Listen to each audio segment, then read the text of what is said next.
Perkenalkan, saya Wimiko Perkasa dengan NIM 0111382328 Di sini saya akan mengerjakan tugas UTS dari mata kuliah Manajemen Bisnis Syariah P2.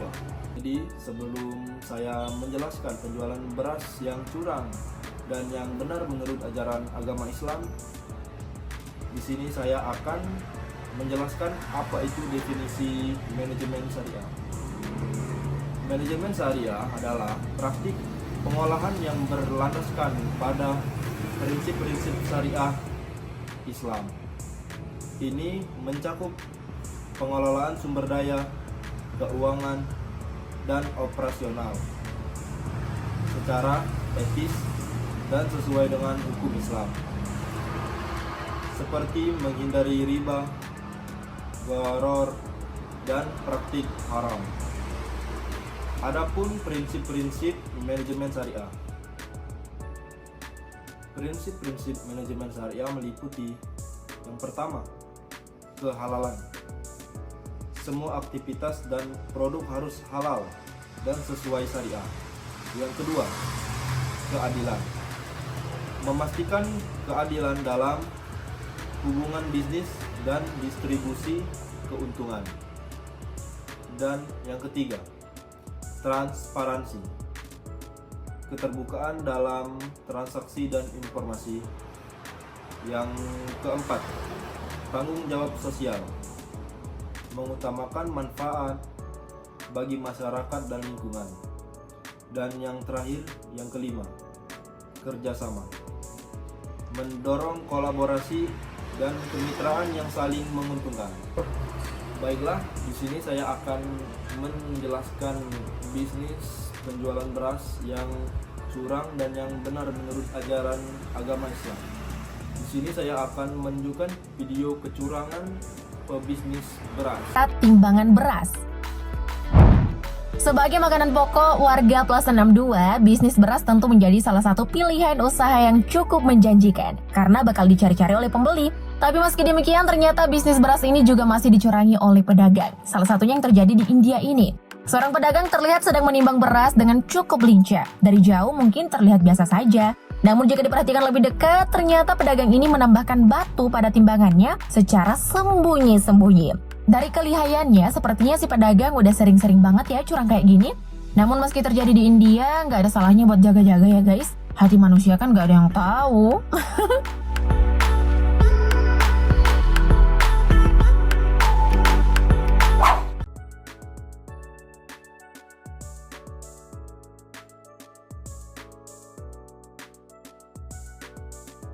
Saudara, pedagang beras di Pasar Kita Sungai Liat, Kabupaten Bangka Induk, Bangka Belitung mengeluhkan kenaikan harga beras. Kenaikan tersebut menyebabkan stok beras di toko menumpuk karena minim pembeli. Kenaikan harga bahan pokok yang terjadi sejak beberapa bulan lalu membuat perekonomian di Kabupaten Bangka Induk, Bangka Belitung lesu. Salah satu bahan pokok yang harganya merangkak naik adalah beras. Di Pasar Kita Sungai Liat, kenaikan harga beras mulai dikeluhkan sejumlah pedagang. Kini harga beras ukuran 10 kg rata-rata naik sekitar Rp20.000. Akibat kenaikan harga, stok beras di toko menumpuk karena minimnya pembeli. Yang 118 modalnya 143. 143 jualnya? 10 kilo jual 145. 145 orangnya. Itu sudah lama saya dan ambil. Oh, berarti mempengaruhi ya harga ini ya Harga untuk naik, beli orang ya? Kaya susah. KTC modal 66 5 kilo. Kalau 10 yang tahu lah saya banyak yang kemarin saya mau jual agak laku lagi. Setali 3 uang, kenaikan harga beras juga dikeluhkan pembeli. Akibat mahalnya harga beras, pembeli terpaksa mengurangi pembelian beras. Dengan tingginya harga seperti ini, itu menyulitkan nggak kira-kira Ibu untuk ekonomi sendiri? Ya menyulitkan sih, apalagi kalau yang ekonominya menengah ke bawah ya, yang penghasilannya nggak menentu, itu kan cukup memberatkan sekali dengan harga kenaikan beras yang merangkak naik seperti ini.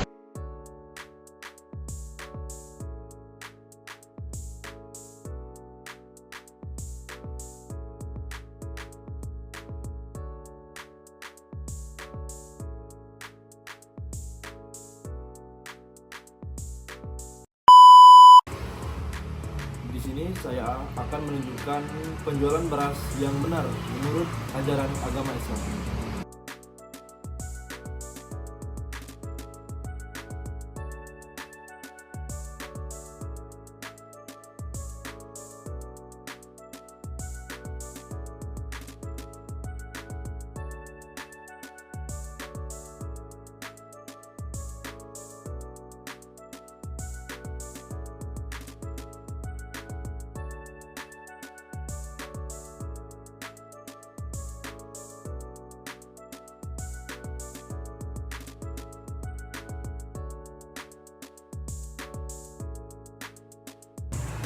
Dari kedua video yang telah ditayangkan tadi, apakah toko kelontong beras itu termasuk bisnis syariah atau tidak?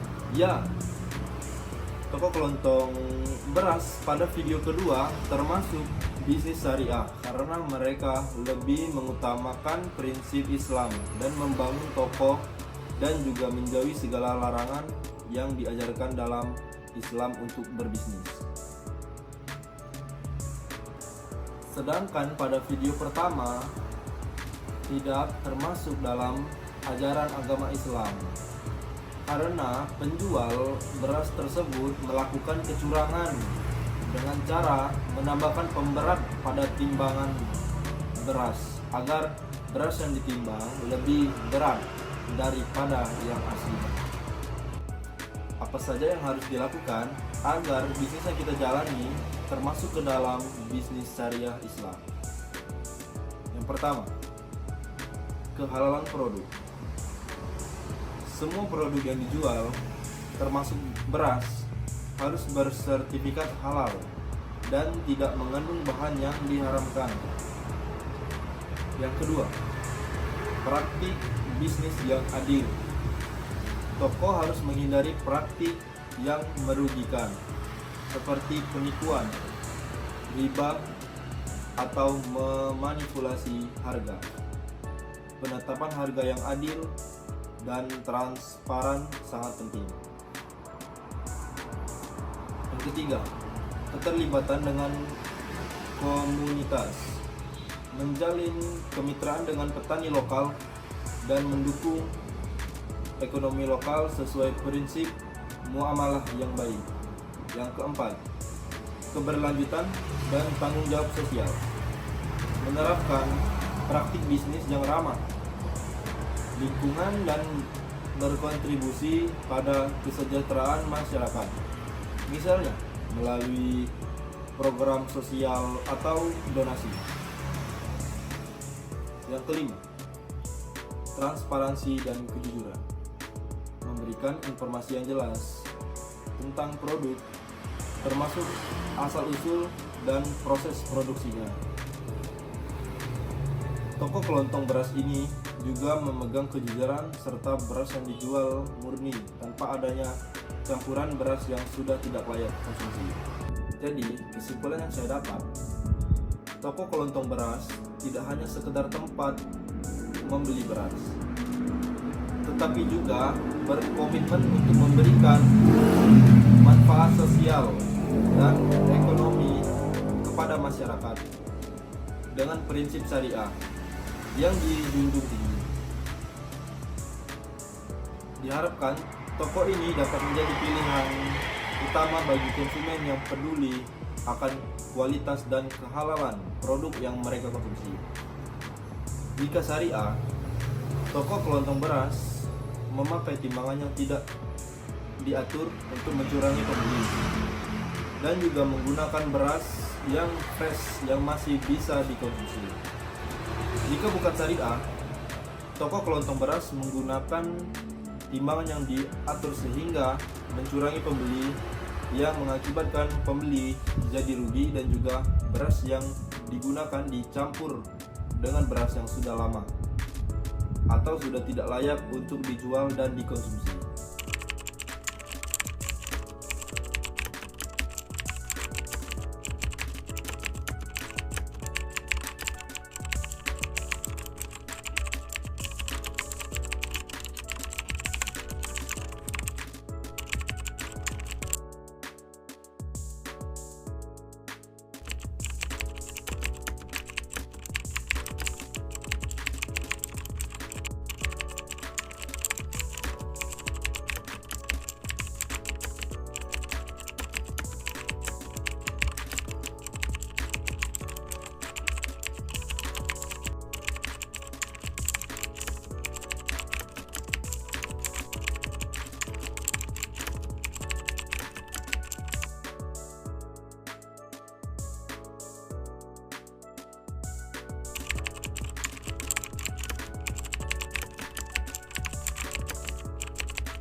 Baiklah, cukup sekian yang bisa saya sampaikan. Saya, Dwi Meko Perkasa, dengan NIM 0111112328 pamit undur diri. Wassalamualaikum warahmatullahi wabarakatuh.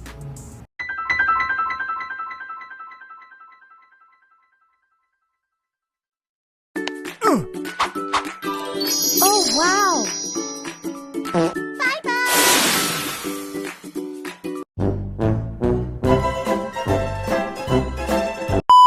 Kan saya Dwi Meko Perkasa dapat setelah melakukan